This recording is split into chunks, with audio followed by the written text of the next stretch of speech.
I'm 68 years old. I didn't plan on admitting anything at this age, especially not this. But when you get this far, the lies you've told yourself start to feel heavier than the truth. I wake up earlier now, not because I want to, but because my body does it on its own. The house is quiet in the mornings, too quiet. There's a kind of honesty in that silence that didn't exist when life was louder. At 68, you don't think in years anymore. You think in remaining energy, in how many mornings feel clear, in how many phone calls still come in without you being the one to make them first. That's when the mistake finally showed itself. Not all at once, slowly, patiently, like it had been waiting for me to run out of excuses. For most of my life, I believed pain was something to be avoided at all costs. If something hurt, emotionally, I stepped around it, distracted myself, stayed busy, found something productive to do. I thought that was strength. In my 20s, I was proud of how little I needed, or at least how little I admitted needing. I told myself independence was maturity, that relying on people made you weak, exposed, replaceable.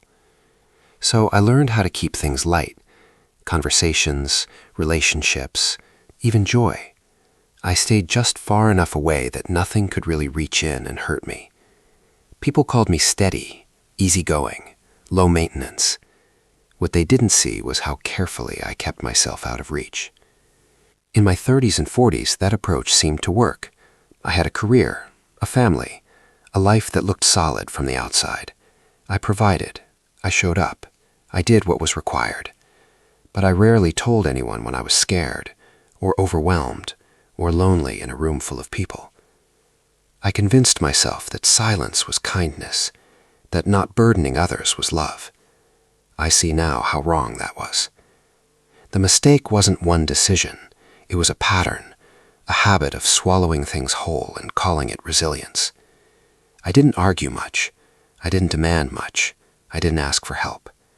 And slowly, without realizing it, I taught the people around me that I didn't need to be checked on. My wife would ask how I was doing, and I'd say, I'm fine.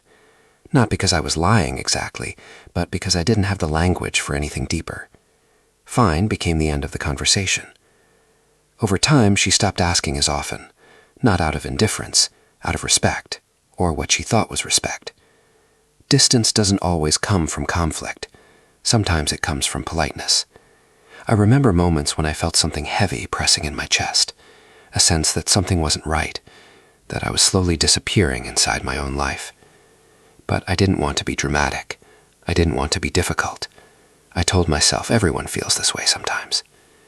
So I kept going. Work helped. It gave me structure, clear expectations. You do this, you get that. No emotional interpretation required. At home, things require predictable, calm. Calm can hide a lot. My children grew up seeing me as reliable, consistent, a man who didn't make waves. I'm grateful for that. But I wonder now what else they learned from me, what they absorbed without words. Did they learn that feelings should be kept private? That you handle things alone? That closeness means not asking too much of each other? I never intended to teach them that. The slow cost of my mistake showed up in small ways, conversations that stayed on the surface, arguments that never happened even when they should have. Unspoken things don't disappear. They settle. They become part of the furniture. By the time I noticed the emotional distance, it felt permanent, like this was just how things were now, comfortable, manageable. Then my health changed. Nothing sudden, just a diagnosis that rearranged my sense of time. Words like monitor and manage entered the conversation. For the first time, I felt vulnerable in a way I couldn't work around. I wanted to talk about my fear, the real fear, not dying exactly, but becoming invisible before I did.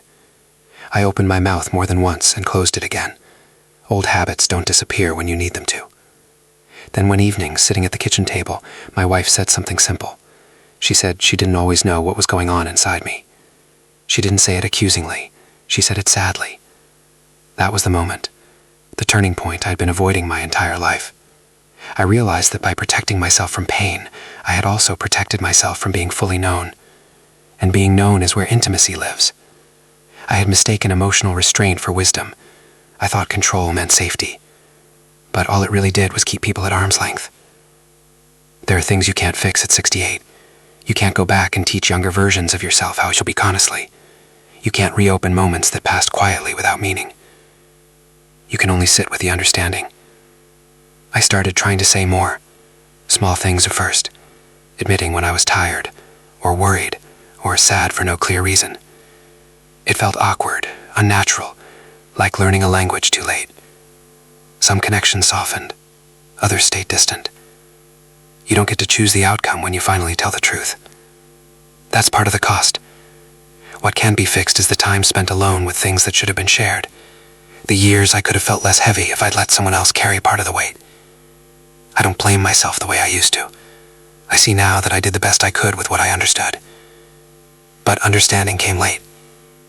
If you're listening to this, I won't tell you to open up or be vulnerable or any of those words people like to use.